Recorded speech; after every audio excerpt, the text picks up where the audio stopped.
अजय आलोक जी। अच्छा, आप मुझे एक बात बताइए सिरांदा जी, और आपके दर्शक भी जरा सोचें इस बात को जी, आपके दर्शक भी जरा सोचें इस बात को, कोई भी आदमी अपने आप को किससे तुलना करता है? नीतीश कुमार अपनी तुलना किससे करें? क्या जाके शिवराज सिंह चौहान से करें, या मायावती से करें, या शरद पवार से करें? अरे जो बिहार प्रशासन जिसने किया उनसे पहले उसी से ना तुलना करेंगे। और जो आने वाला नीतीश कुमार के बाद में अगर कोई आया 10 साल 15 साल के बाद, तो वो अपनी तुलना किससे करेगा? नीतीश कुमार से ही करेगा। तो स्वाभाविक है इस 15 साल की तुलना तो पिछले 15 साल से की जाएगी। हम चलिए 15 नहीं, पिछले 30 साल से कर लेते हैं इस 15 साल की तुलना, क्योंकि उसके पहले 15 साल तो कांग्रेस पार्टी थी। क्या हाल हुआ, आप कंपैरिजन कर लीजिए।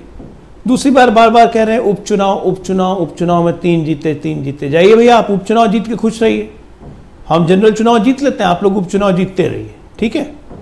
मैं आज ये फालतू की बहस में नहीं पढ़ना चाहता हूँ। चुनाव होता है एक अपनी एक क्रेडिबिलिटी पे, चुनाव होता है अपनी एक विश्वसनीयता पे। क्या आप नेता प्रस्तुत कर रहे हैं, क्या आपकी नीति है, क्या आपका विजन है, क्या आपने काम किया है, क्या आप जमीन पर हैं? इन तमाम मामलों में क्या कंपैरिजन किससे करें हम? क्या जेल में बैठे हुए लालू यादव के राज से आप नीतीश कुमार के 15 साल को कंपेयर करेंगे? क्या भ्रष्टाचार से जीरो टॉलरेंस टू करप्शन को आप कंपेयर करेंगे? क्या क्राइम, मर्डर, बलात्कार और एक कानून के शासन को आप कंपेयर करेंगे? क्या बिहार में जहां पे प्रति व्यक्ति आय 7,000 कुछ रुपए होती थी 2016 में, हाँ, आज वो बढ़ के 47,000 रुपए हो गई है, इसको कंपेयर करेंगे? 2006 में 7,000 रुपए थी और आज 2020 में 47,000 रुपए प्रति व्यक्ति आय हो गई है, इसको कंपेयर करेंगे? किस चीज का कंपैरिजन करेंगे? जातीय संघर्ष, जातीय विद्वेष, नरसंहार का दौर, कभी आप बेलछी सुनते थे, कभी आप बारह सुनते थे, कभी आप क्या नहीं सुनते थे। पटना के बगल में जहानाबाद का जेल ब्रेक होता था, ये हाल था लॉ एंड ऑर्डर का। किससे कंपेयर करेंगे आप? बिहार की जनता क्या देख नहीं रही है? जो बच्चा हमारे राज्य में 2000 में पैदा हुआ था, वो आज 20 साल का हो गया। 5 साल उसने वो राज्य देखा है और उसके पिताजी माताजी ने बाकी वो राज्य देखा है। क्या वो 2020 को देख के बाकी से कंपेयर करेंगे? आज बहुत चीज में कमी है। हम कहाँ कह रहे हैं कि हमने स्वर्ग बना दिया बिहार को। 15 वर्ष में जितनी तस्वीर हमने बदली है, हाँ, ये कोई मामूली चीज था? जी बिल्कुल अजय आलोक जी, जवाब हम लेंगे आरजेडी से, लेकिन संजय सिन्हा जी भी हमारे साथ जुड़े हुए हैं, वरिष्ठ पत्रकार। संजय सिन्हा जी, आप जब पूरी तस्वीर को देखते हैं, बड़ी दिलचस्प हो गई है इस बार बिहार की सियासत। हम इंटैक्ट देख रहे हैं, एनडीए को कहीं ना कहीं एक लेवल तक हमें लगता है कि बहुत मजबूती के साथ एक दूसरे के साथ नजर आ रहे हैं। जेडीयू और बीजेपी साथ ही हमको भी मिलाया है, वीआईपी को भी मिला लिया है। लेकिन जब हम इस तरफ नजर डालते हैं, जिस महागठबंधन की बात की जा रही थी, एक एक करके सभी पार्टियां अलग हो गई हैं और वो एनडीए के दावे पर सवाल खड़े कर रहे हैं। ऐसा नहीं लगता कि आखिर किस आधार पर आप उनका माखौल उड़ाते हुए नजर आ रहे हो या फिर तंज कसते हुए नजर आ रहे हैं? क्योंकि टुकड़ों टुकड़ों में पार्टियां बंट गई हैं और आप आपस में वोट बांटेंगे, नुकसान किसका होगा? संजय सिन्हा जी, देखिए, सबसे पहले बात तो यह समझने को होगी ना, चुनाव के समय सभी पार्टियां, सभी गठबंधन अपने अपने दावे रखते हैं। उसमें कोई नहीं कहेगा कि दूसरा मुझसे ज़्यादा मजबूत है, मैं किसी से कमज़ोर हूँ। मगर ये समझने की बात है। देखिए, 2005 के बाद बिहार की राजनीति में, जब से गठबंधन की राजनीति शुरू हुई है बिहार में, इसमें देखा गया है कि यहाँ के 3 प्रमुख प्लेयर हैं, राजद, जदयू और भाजपा। जब भी 2 साथ में हैं, वो मजबूत स्थिति में होते हैं। आंकड़े अपने अपने दावे हैं, कोई 2/3 का है, कोई 3/4 का है, कोई कुछ भी दावा करे।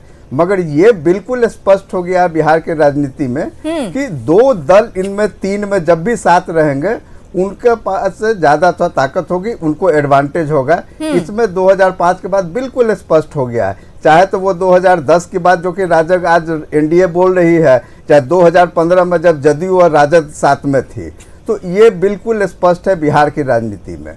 रही बात की जो अभी के समय के दावे के, इनका जो दावा है उसका तर्क है 2010 का, और 2010 का जो चुनाव का जो नतीजा है वो सभी पूरे बिहार के लोगों के सामने में है। ये कोई दावा नहीं, ये तो हकीकत है। उसी बुनियाद पर ये लोग आज भी बोल रहे हैं कि 2010 का जो इनका परफॉर्मेंस था, जो इनका ये था, उसको रिपीट करेंगे। और ये दोनों चूंकि साथ में है, इसमें इनको न विश्वास करना भी कोई हमने देखा है कि परिपाटी ऐसी ही रही है बिहार की सियासत की, जिस तरफ दो बड़ी पार्टियां रही हैं। 2015 के हम नतीजे देख ले, जब जेडीयू और आरजेडी एक साथ रही तो उस वक्त बड़ी जीत हासिल की। उसके पहले जब जेडीयू और बीजेपी इकट्ठे रहे तो उन्होंने जीत हासिल की।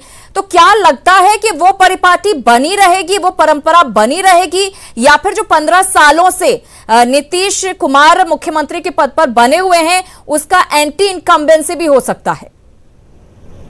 देखिए, पहला सवाल तो है कि मुझको लगता है कि वो परिपाटी बने रहेगी कि जो दो दल साथ बनेंगे इन तीन में वो एक मजबूत स्थिति में रहेंगे।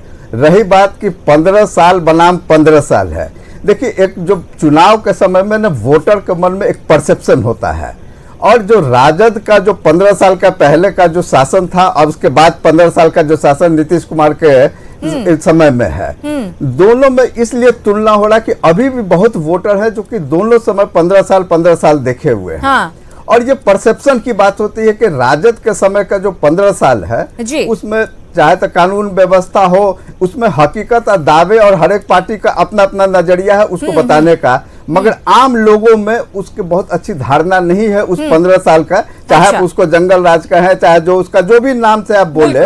और इन 15 साल में वैसे बहुत ज्यादा तो नहीं हुआ है, चाहे प्रति व्यक्ति आय आप लें, अभी भी बिहार का जो है वे स्थिति है बहुत ही खराब है, औद्योगिक विकास नहीं ज्यादा हुआ है। मगर जब भी आप उस 15 साल से आप इसकी तुलना करेंगे, जब बात आती है, तुलना की जाती है, जो परसेप्शन है काफी बेहतर लगता है कि परफॉर्मेंस पहले की तुलना में काफी बेहतर है। दोनों में मुख्य प्रतिद्वंदी हैं। जी। आज के समय में भी कोई अगर तीसरा होता तो फिर ये कंपैरिजन चाहे ये तुलना नहीं होती। आज भी यही दोनों आमने सामने हैं, तो ये बहुत नेचुरल है कि बहुत ज्यादा फर्क नहीं पड़ने वाला है।